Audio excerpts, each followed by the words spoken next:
And we're live. Hello, Vansh. How are you? Welcome to Registered You. I'm doing good. How are you, Rohit? I'm great. This is the first episode of international students figuring it out for other international students as well. We've been through the journey that you guys, the viewers, are going through.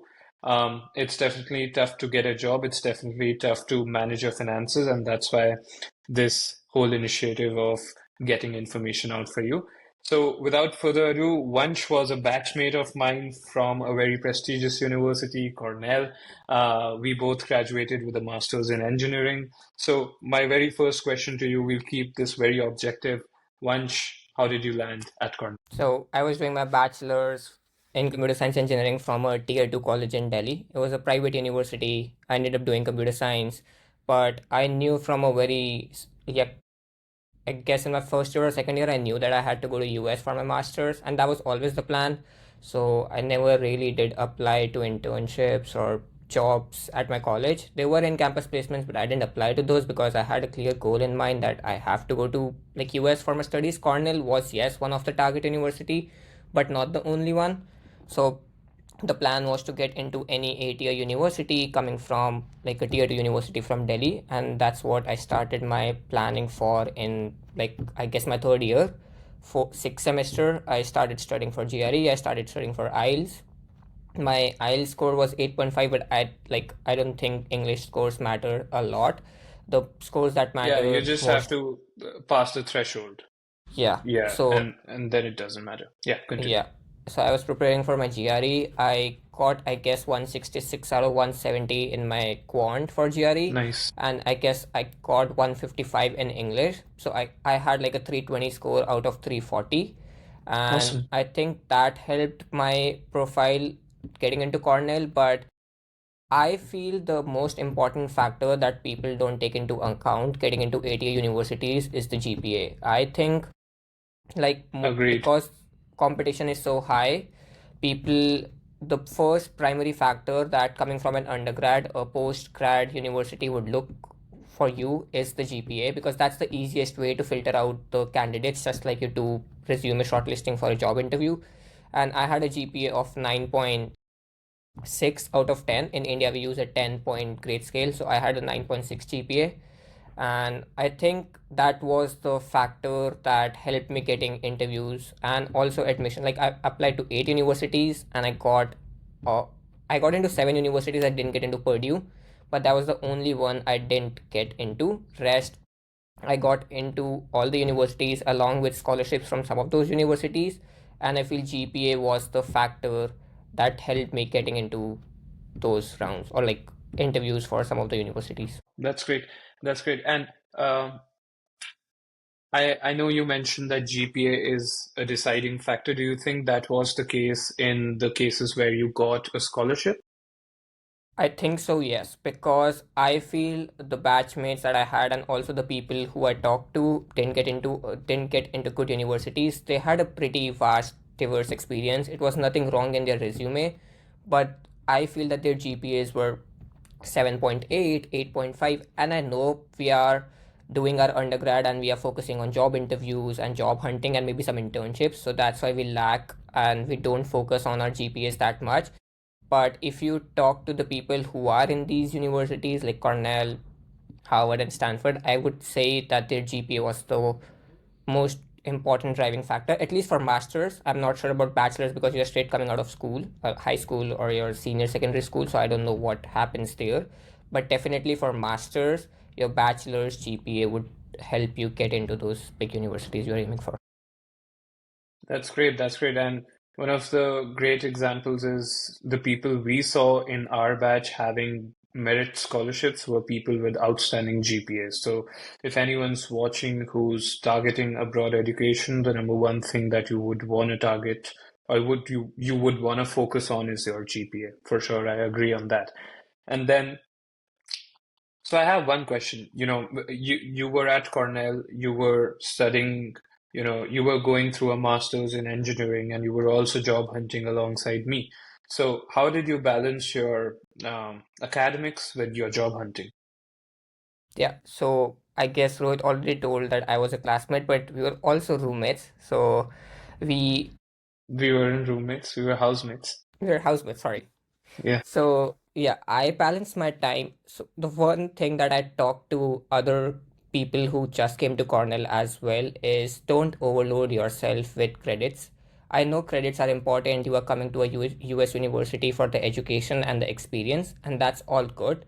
But at the end, if you know that you are coming to get a job, then those credits won't matter. Like if you want a job in product management, yes, taking those classes that will help you set the stone makes sense. But if you're going for a marketing class or another class which doesn't suit what you want to do, then just don't take that credit. I know it feels intimidating, and when you are in a US university, you want to try the professors, you want to try the classes, but the more credits you take, the more homeworks you do, because in the US, uh, attendance and these assignments, these matter a lot. So you yeah, have to study for those assignments, weekly assignments and weekly quizzes, and you won't get any time to do any extracurricular work or also apply to the jobs. So yeah. just take the credits, those are required, and spend rest of your time maybe networking or also applying to jobs. So that brings us to the burning question. What was your job hunting strategy? So my job hunting strategy was very simple. I'm not a people pleaser, so I wasn't able to network that much. I had a very simple strategy: go on to LinkedIn. When I came in 2023, LinkedIn had fresh jobs. It used to work, but nowadays when I go to LinkedIn, it only shows promoted jobs, so it doesn't even make sense to scroll through LinkedIn. I don't know about you, but because I also came in 23, it used to show promoted jobs to me. So your resume had something that got you shortlists, but yeah, continue. Yeah, so I used to go on to LinkedIn or Simplify and just apply 10 to Yeah, 15 jobs daily. And I used to do that every day. Like I had a consistent thing that I will basically apply to like 5 or 6 jobs. And I do used to reach out to people. I started with that, but everybody is busy. And I can tell you that because now we are working, we also have our LinkedIn's filled, and I barely get a chance to reply to everybody. And I get other people's point that they open their LinkedIn once on maybe like a Friday or a weekend. Till the time they will reply you, they want to help you, but till the time people will decide that they want to help you, the job posting would either be closed or it would be swarmed with applications. So what most companies do is they have a stop cap. Like first 100 applications, they will first try to find somebody from those 100, and then if they don't find any, they will take in the another 200. So yes, you are applying, you can see that your application is being submitted, but maybe the job that you are applying for is already filled or is closed. So to avoid that, I just used to go onto LinkedIn, but that was in my initial phases. I soon switched to Glassdoor, and I was using like specific queries. If I'm looking for product management job, I look for product manager on Glassdoor, on JobRite AI, and on Simplify Jobs. And I was not big companies. Yes, everybody want to get into FANG companies, but you should definitely apply to startups because they are the ones who are looking to hire graduates and even fresh graduates. uh, I know there's the whole H1B thing with this with startups that the people they won't file for you that easily. But if you're doing a STEM degree, you already have 3 years of work experience, and if you do that good for a startup, they will definitely like wanna file for you, or they will definitely want to keep you because you were the one who were involved or who was involved in building that thing up. So once you give in your time and effort to a company, they will reward you back. That's what I've seen.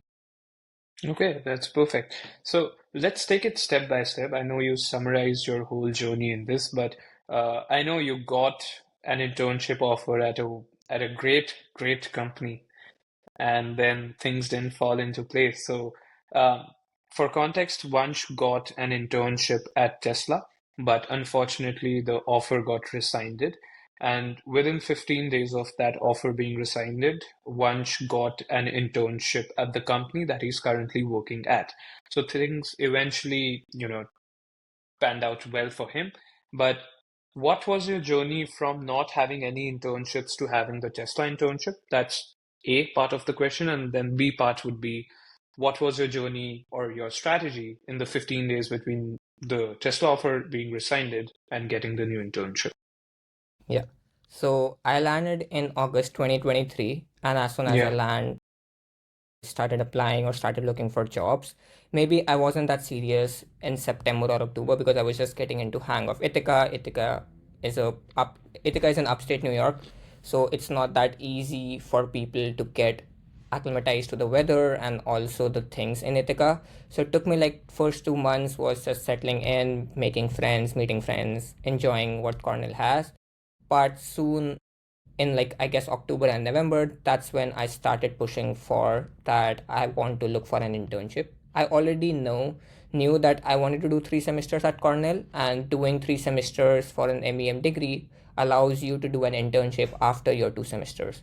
So every other student of or every other classmate was applying for a job, whereas I was applying for an internship.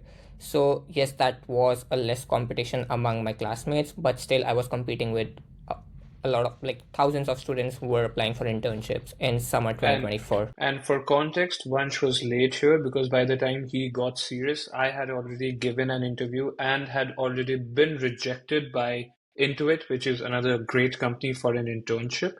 So yeah, things turned out well for him. But anyone who's listening to this podcast should take away that you should apply as soon as possible. I would say start in August. Your resume should be fixed before August, and once you land in this country, you should just be applying left, right, and center. But yeah, continue. Yeah, I guess that's true. I was too late to start applying for internships. I basically started applying in November. Then in December, I went back home for my winter break. I came in January, and that's when I eventually got serious that now I have a resume. Now I want an internship in summer, so I should apply. I have these 3 months. So I basically started applying left, right to internships online, and my goal was to apply to any job role that I was studying a course for. So I took like marketing courses in my first semester. I was applying for marketing management jobs, I was applying for business analyst, I was applying for product management because I heard one thing from one of my senior, or like he's my brother too. He said that just get in a job at a company and then internal switch is always easier than you Yeah, applying from outside. get your foot in the door. Yep. So Yeah, my point was to, even if it's a business analyst role or even if it's a data analyst role, that's not my end goal. I will still take that role initially and then switch in what I want to do. And I think the best example in real world that happened is with Rohit yourself, as you started in a different yeah, team at the same company, but because you had that leeway with the company and you had that repo, you were able to switch to a better yeah, position and a better role that you wanted to do. yeah. Yeah, always for entry level folks, and I've put this out a lot in my Instagram content as well, that you should not focus on just one job title.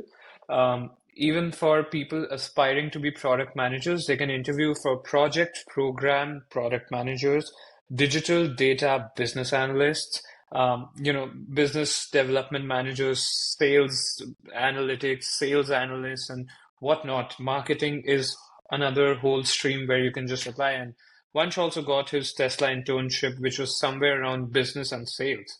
And the degree from Cornell allows him to have those skills.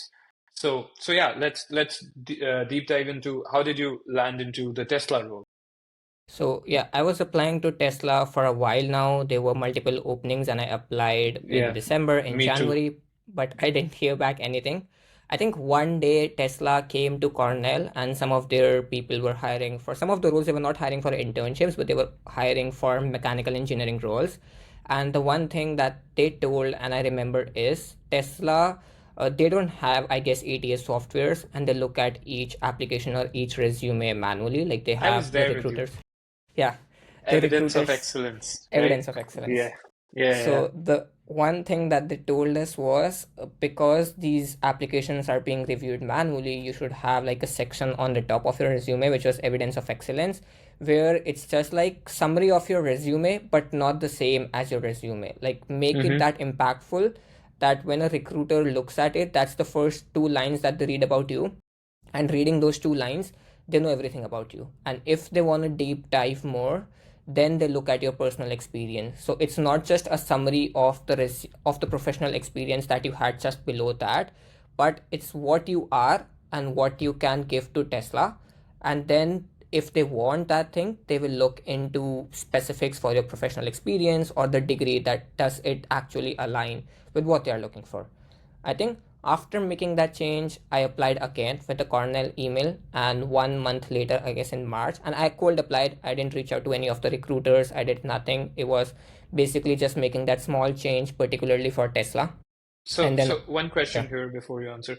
You made the small change. Was the job recently posted, like recently opened up, or did you not even check that it was, you didn't know when it opened up, you just randomly applied? I just randomly applied. I used to go on to big tech websites, especially once Tesla came to Cornell. The next day I went and I saw all the jobs that were posted in less than 24 hours. Because if it was more than a week, I So guess, you checked less yeah, than 24 hours ago job. yep, So this was one of the jobs that was posted less than 24 hours yep, ago. Okay, so number one is evidence of excellence on your resume that summarizes your experience, and the other one is the job that you're applying to should be recent as posted less than 24 hours ago. yep. Okay. So yeah, I cold applied to that job which opened less than 24 hours, and then 1 month later, while I was still applying to other jobs, I got an email from Tesla recruiter that, Yeah. hey, we liked your profile and we would like to chat. I guess I was sitting right beside you, and you were the first one who saw that Yeah, yeah, I email got to know. along with Yeah. me. So Yeah. that was, I guess, my first breakthrough in 4 months that I got from any company that they want to talk to me about the job. So Oh, that's yeah. nice. So how many rounds of interviews did you give at Tesla? And were they technical or non-technical? Yes, so I gave 5 rounds of interviews. The first two weren't technical, and 5 round in the means five different people. My two Mm-hmm. one interview was combined with two people, which was my third and fourth round, and that was technical. So my job posting that I got into was business development, and it was kind of business analyst and also like a business analyst in a sales team. So I had to Yeah. utilize and leverage data to help Tesla. Where do they want to set up next factories, and where should the next showrooms should be for Tesla.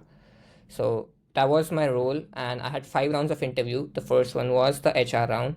The second one was with a fellow Tesla intern. Then second and third So the were, first one was with an intern? yeah, Oh, okay, yeah. nice.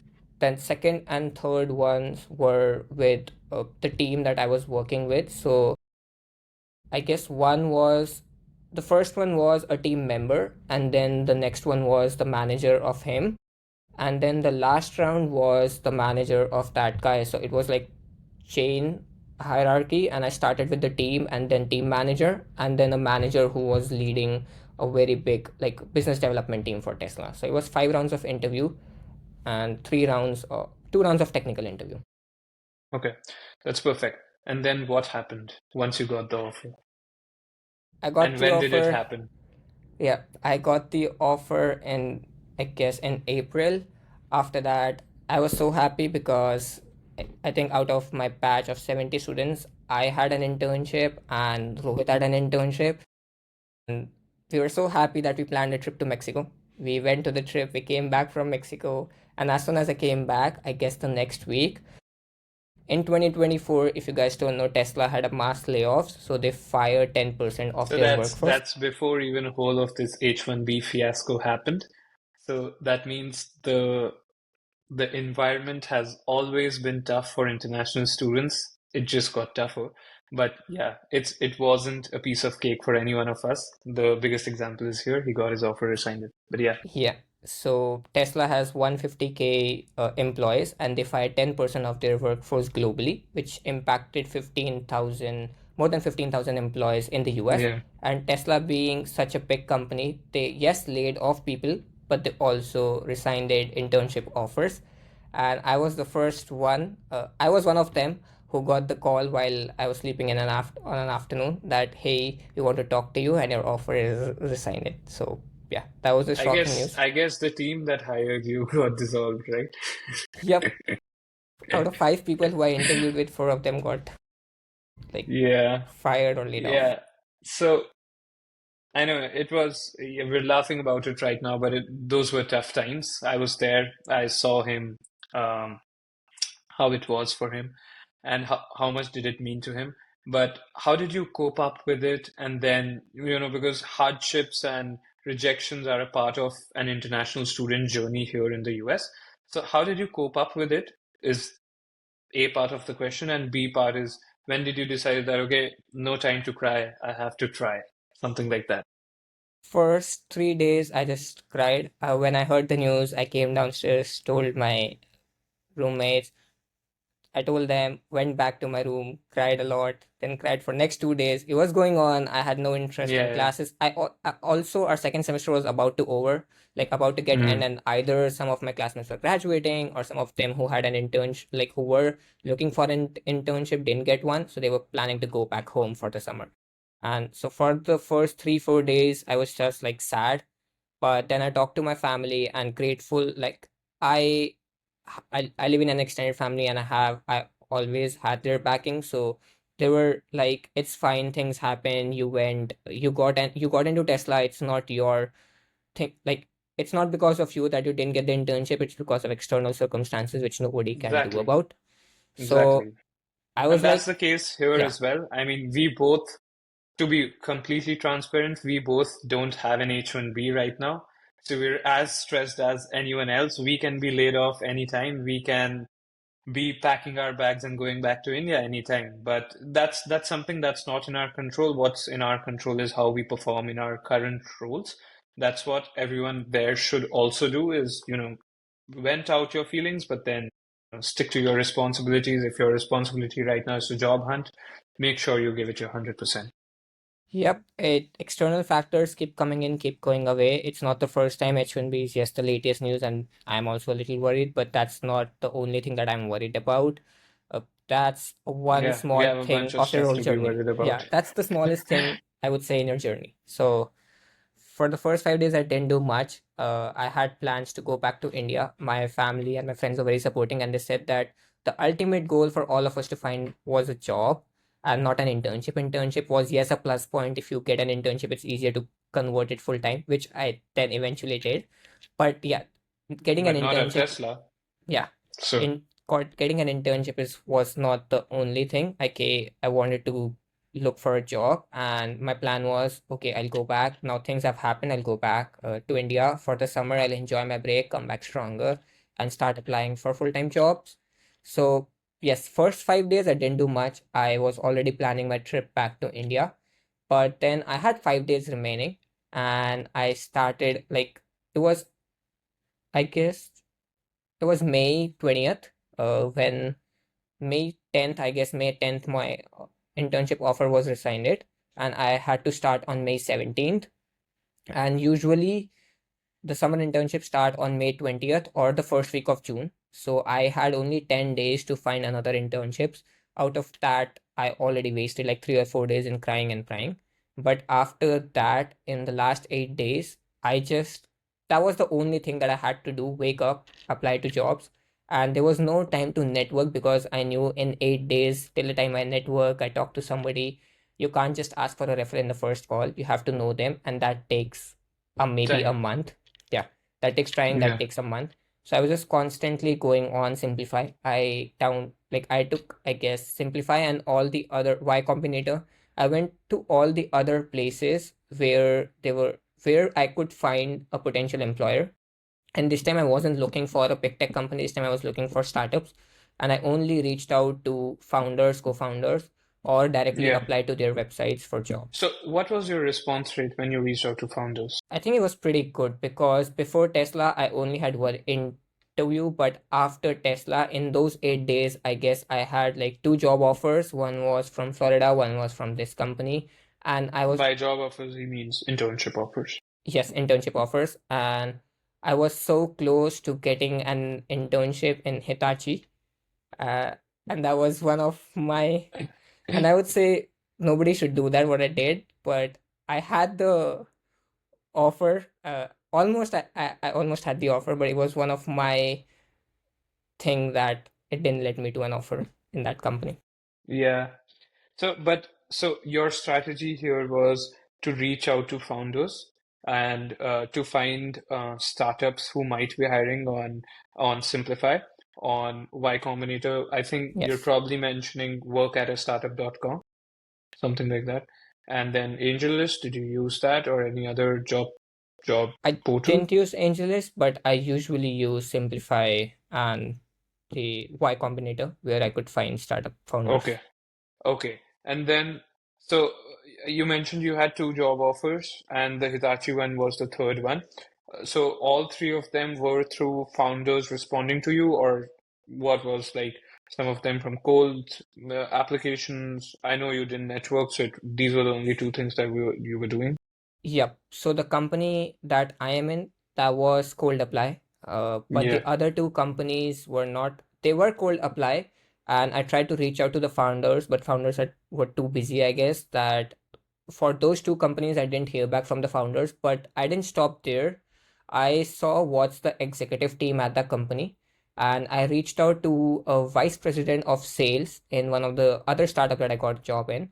And because salespeople and marketing people are very active on LinkedIn and all other platforms, so they actually read my LinkedIn DM, and they were the ones who replied to me, and they told me that they have put in a good word for me with the founder directly, and they Yeah. will reach out to you if they found a good match. So my second job internship offer that I got, the first interview call was because of somebody looking at my LinkedIn DM. Okay. So you got two offers. One was directly through cold application, and one was a recommendation from a person you reached out to. And then he or she forwarded your profile in terms of LinkedIn and resume, and then Yeah. you got a call back, Yep. right? So now let's talk about your company that you applied to, that you're currently working at. Um, you applied to it, cold application. You did not reach out to anyone there, or did you reach out to anyone? I cold applied. I did reach out Okay, to the company, but not in but my you first didn't. round. Okay. Yeah, I reached out to a couple of people in the same company, senior executives, but once I got my first interview call from the recruiter that I was Mm-hmm. being recommended for the next round, that's when I thought now is the good time to reach out to the people to know what the company actually does, because this was my first time meeting somebody who works for the company and not like a HR who's taking your overalls and like just interviewing you on a general note. So, yeah, this is interesting. So, once you got an interview call, you actually reached out to the people working there to prepare for your interview and prepare for your research about the company instead of just going to ChatGPT or going to just a Google search, um, trying to learn what the company is doing. And that really gave you an insider edge. Is that what you think helped you? I guess that's true because I also did that in my Tesla when I got my test interview call for Tesla. And that's the Yeah, one thing that I always do whenever I get a call back from a recruiter. I ask them who will be my recruiter and what will be the team so that I know the person who's recruiting me. And then I have enough time to prepare questions for them. And it's just not preparing for the company, but also preparing the questions for that person. yeah, And how I used to do that was go on to LinkedIn, search for that person, look what they do in the company, what have they recently yeah, posted. I won't say stalking, but definitely if you want to get a yeah. job It's and research. if you want to have a meaningful conversation with the other person, you should know things about them. So that's what I Yeah. did. I And you always used to figured out reach out to them as well, or not the hiring manager, but other members of the team. other members of the team. So Yeah, if my because first it round, it becomes a conflict of interest if you reach out to the hiring manager. yeah, yeah. Yeah. Yeah, so perfect. So your strategy was cold apply and reach out to people in position, which is founders. Perfect. That's what I tell people as well. What do you think has changed now compared to, I mean, your full-time journey was, you putting in the hard work in the internship, and that's something that, I am assuming 99% of the viewer audience will eventually do it because they're very sincere. So we would not go into that, but I want to know because now you get recruiter DMs, you get people who want to reach out to, like they're reaching out to you for a job, and you've successfully concluded two summer interns this summer, summer internships. So how has the game changed? A, and if I want a reply from you, or if I want to reply from your manager to work in your team, what should I do? Yes, so we were actually hiring and we are still hiring for open roles at Kinetic. And if people want to get a role at especially my company, We don't look for any past experience that you have. Like I applied for a product management internship, but I didn't have any. But I had the passion to do product management. Similarly, you should have the passion, and you should you should align with the values and culture of people that we are looking for. Kinetic at Kinetic, we value culture more than the work because we feel But that, but yeah. that's all a part of once you get the interview and then they can see how well your answers are aligning with the culture. But if I want to network with you for me to get an internship, or if I want to get a shortlist at your company or at your team, or in general to get your response, what should I do? How should I reach out to you? And that doesn't mean you start reaching out to him, but essentially what gets responses? You should be genuine and natural. I have a lot of DMs filled with, hey, uh, they pick one of my past experiences or past projects, and like I know what that past project is, and even they know what a past project was, and they make it a big deal. Some of the people that reach out to me make it a big deal that they want to grab my attention. But that's the point where I feel that you can tell that a person is being fake just to get something, and that's where I draw my line, and I just close the DM for that person. And I would read a DM who is actually who wants to talk to me. I'm very active on LinkedIn. I do reply to all the other people I get messages from, and it's very simple. Just start a natural conversation with me. Tell what you are looking for. I know everybody is looking for the same thing on LinkedIn, so just have that in your first message so that I know, hey, this will be the guy I'm talking to, or this will be the person I'm talking to, and they're looking for this, so that I also know what to expect and what are the future messages that I can expect from that person. So Bang on. I mean, uh, with my experience, I know you want a job, and I don't mind helping you out in getting a job, but you should be crystal clear and a good communicator. If it's a 300 char limit for a LinkedIn personalized invite, I don't want you to stitch stories and drink coffee with me. I want you to be objective, respectful, and professional, which is what Vansh mentioned as well, that yeah, you want a job, mention it in your first message, and be cognizant of the fact that, if you're a med student, you can't be asking for a product management job. So it has to align with your kind of experience, or maybe you show your experience in such a way to someone like Vansh who's working in the product management team. But it should be very objective and humble and professional, is what I would believe. yeah, I mean, if you want to reply, don't just say, hey, I like what you like.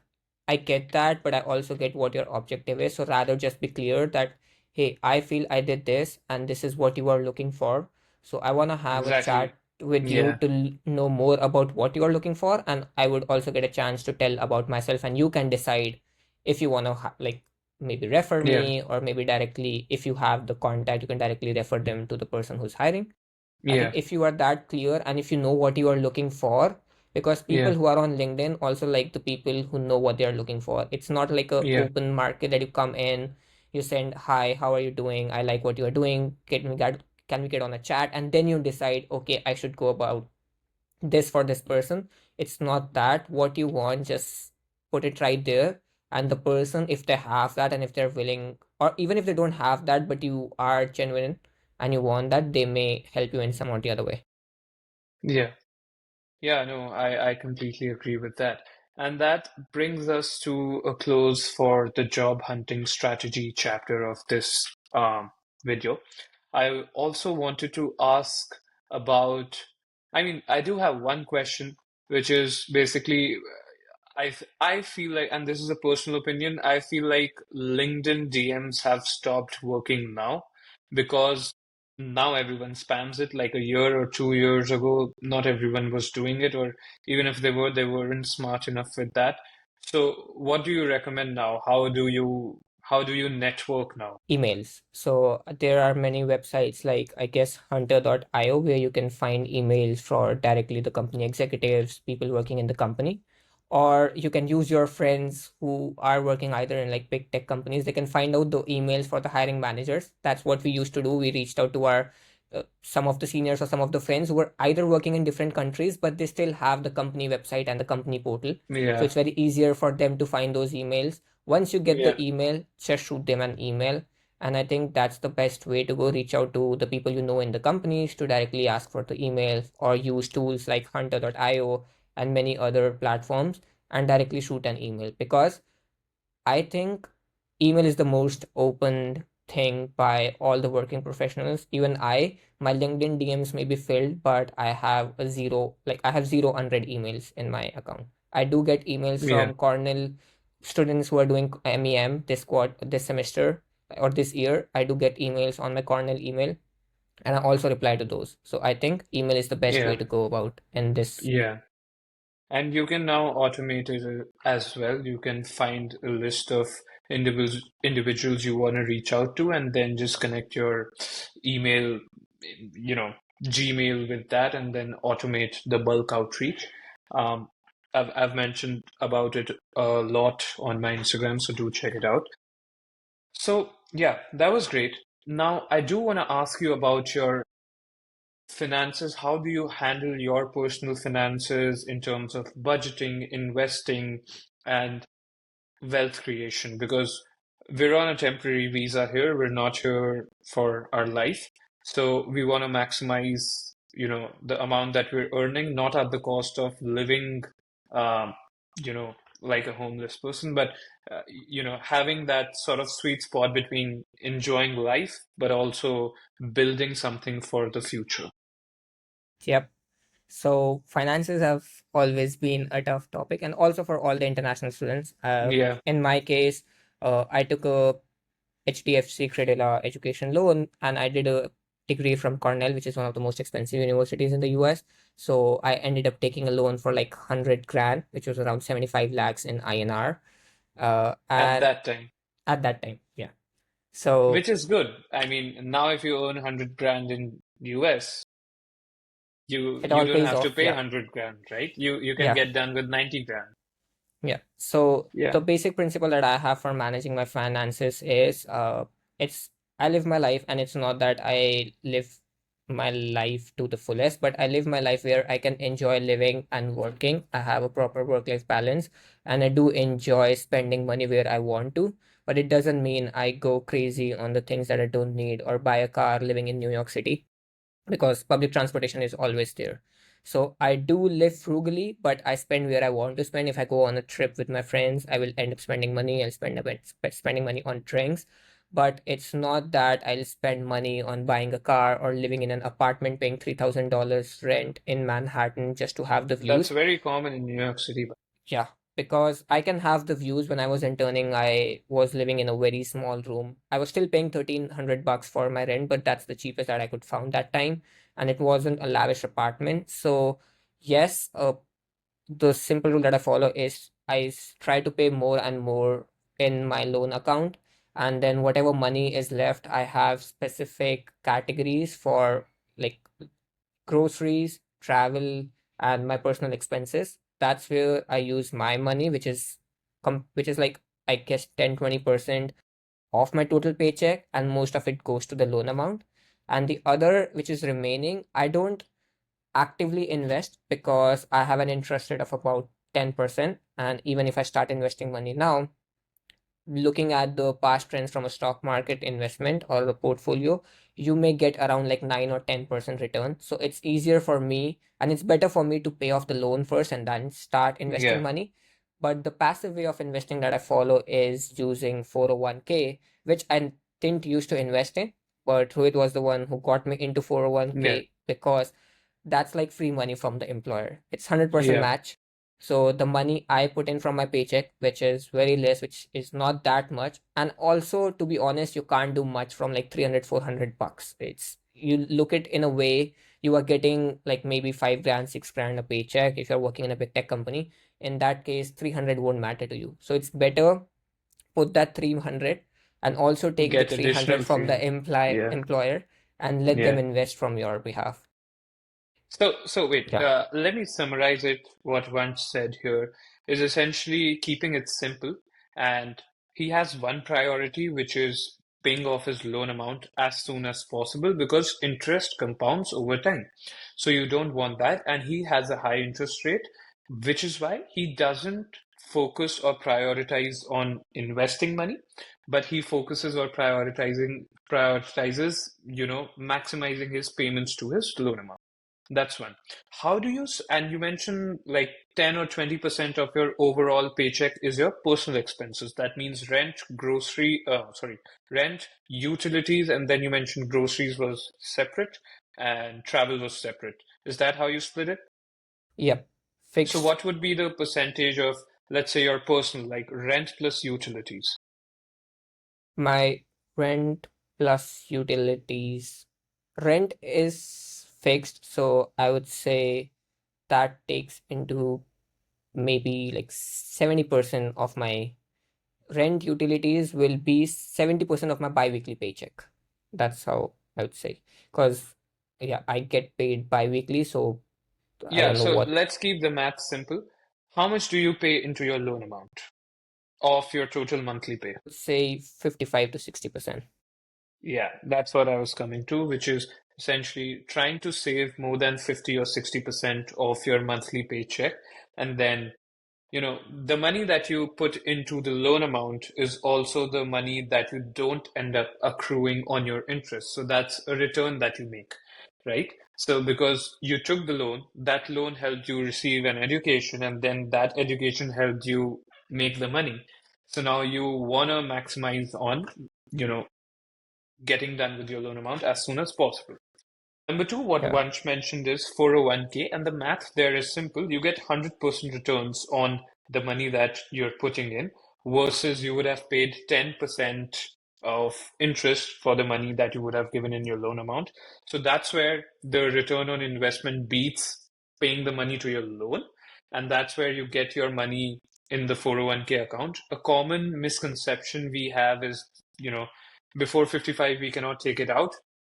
So what do you think about it? What do you have in mind about that? Are you planning to take it out before 55 or I still don't know what my future plans are. I'm not sure about that. But if I do have to return back to my home country, then yes, you can take the money out. It's just a 10% penalty on the earnings or the yeah, money that you gathered in alongside 401k. your income tax as well? Yep. So even Yeah. if you have like 3,000 in your 401k, 10% is just 300 bucks. You still get 2,700, and there are deductions according to a tax bracket, but you will still end up getting more money than you would have put in by your side. So that's like Yeah. more than your 50%. You will still get some part of employer's money as well if you want to get the money out like pretty Yeah. soon. It's But always net yeah, positive, um, even after you pay the penalty and, yeah, the income tax on it. So yeah, it's always great. So, yeah, I guess that was it. That was a very informative session, Vansh. Thank you so much. And I'll mention Vansh's LinkedIn in the description. Do make sure that you reach out to him. If you mention that you saw him on my podcast, I will guarantee you'll get a response from him and maybe even a job. So, yeah, sure. do reach out to him. And any ending notes, Vansh, for international students? I know it's tough out there. It's tough for us, but it's tougher for them who still are looking for a job. Yeah. So, any tips or anything that they Yeah. should be focusing on? I would say it has always been tougher coming from a different country. If you imagine people coming from the US to getting a job in your home country, which may be India, UK, wherever, they will also find difficulty. So it has always been difficult for us. So just don't care about the external factors. Yes, they play an important role, but you never know if the president or the government changes or maybe there are new rules. So just focus on what you can do in the current, and future we will all see. We're all figuring it out. Nobody knows, one day somebody wakes up and have another rule which you may have not thought in your life. So it Yeah. doesn't take, like, don't stress on the things that you can't control. Just work and do whatever you want to do. If things will fall into place if they have to, and they will. And yeah, they will. And eventually, what I would like to add is keep on networking with people because let's say you network with someone at a multinational company here in the US, they can always offer you a job back in India or in Europe. I know one of my ex-managers worked in Ireland because of the whole visa situation. I know a friend of mine in college alongside us at Cornell was interviewing for a role in Amazon in Ireland. So you are not geographically bound to stay here. If the visa doesn't allow you, that doesn't mean that you cannot interview to other places. There's Korea, South Korea, there's Singapore, there's UAE, there's Europe has opened up, UK has opened up. So these are all places, China has opened up as well. These are all places that are welcoming skilled labor. If by any chance your college is globally ranked in the top 100 colleges, you're authorized to work in most of the countries that I listed Yep. for as long as you have the job. So, yeah, but how do you get that? You only get that through networking. No cold applications will get you that. So, networking is critical now more than ever because you just want that one person who will say, okay, yeah, for sure. Even Yeah. even if you find a founder in US and you pitch it to him that, I can be in this particular location, I can be working as a digital nomad, and you know that might be the case for Vansh. If we don't know, but because he has built the rapport in the startup, that the startup would be keen on retaining him than just filing for a visa or something like that. Yep. Yeah. So yeah, it was great catching up, and hope you guys liked the video, and yeah, we'll see you in the next one. Bye bye. Bye bye, guys.